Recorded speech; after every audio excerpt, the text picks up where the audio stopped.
To hear Donald Trump tell it, blue-collar workers here are suffering as much as ever, their livelihoods endangered by the familiar combination of foreign competition and U.S. companies eager to hold down labor costs. It's Trump's mantra. He repeats it again and again at campaign stops like the one he made here last week.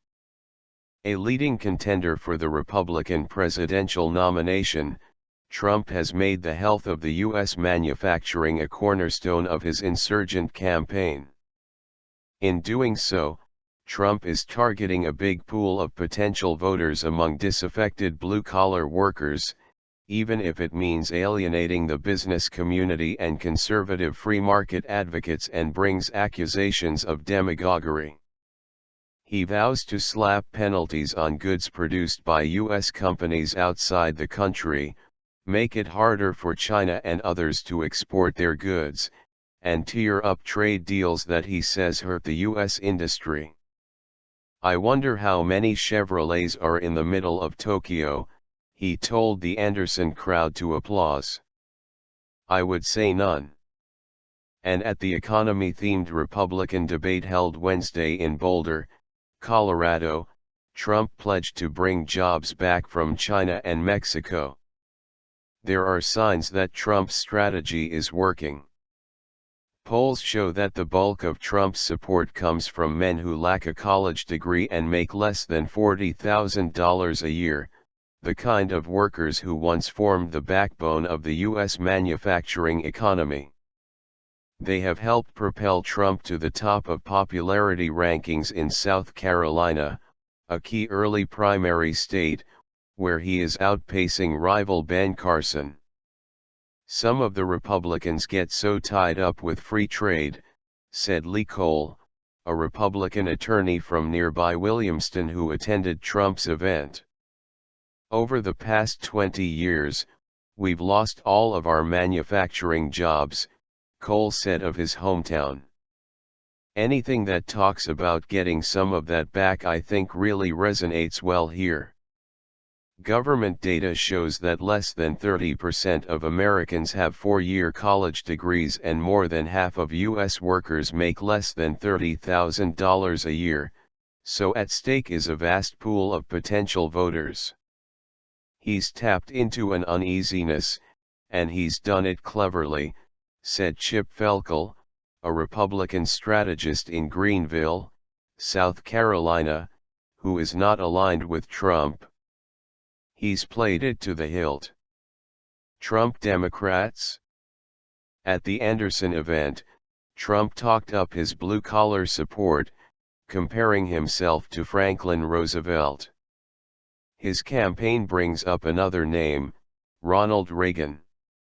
Ed McMullen, Trump's campaign strategist in South Carolina, says the billionaire contender has his sights on Reagan Democrats, working-class voters who tend to support moderates.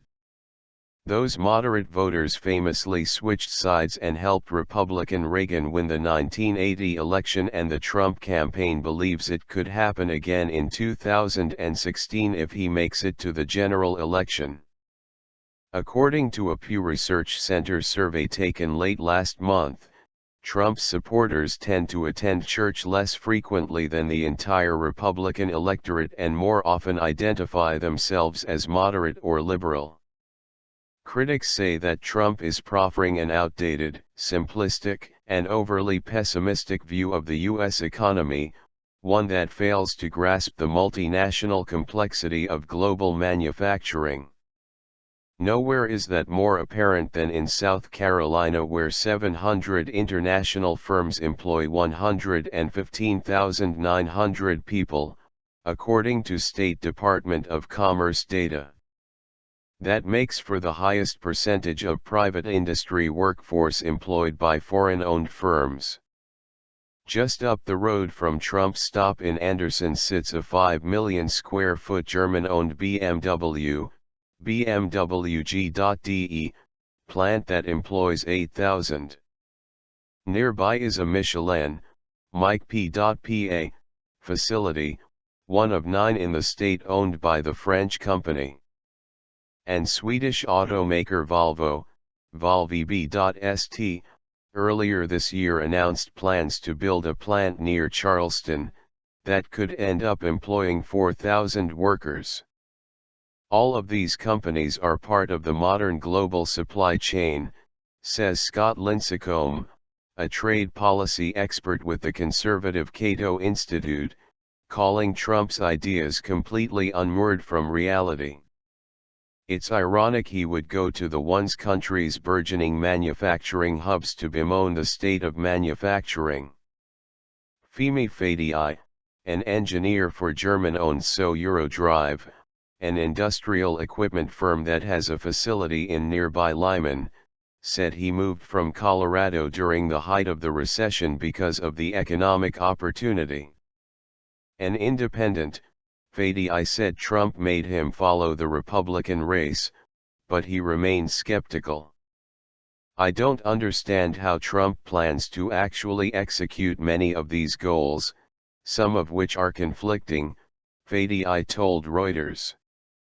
Still, even as the state's workforce returned to pre-recession levels already in June 2013, sooner than most of the country, it has only recovered 40% of manufacturing jobs lost in the downturn, according to Manufacturers News, Inc., a publisher and compiler of industrial directories and databases. The textile sector has been particularly hit hard, with abandoned mills dotting the landscape around Anderson and Greenville, allowing Trump's message to resonate with many. Trump is hoping to develop an early momentum in early primaries held February in Iowa and South Carolina and build on that in March in Alabama, Arkansas, Kansas, and Tennessee, all states with sizable manufacturing sectors accounting for more than 10% of the economy. People see all that, see those investments, but there is something going on where they don't personally feel a benefit from it, Felkel said. Sometimes, it's easier to vote against something than for something.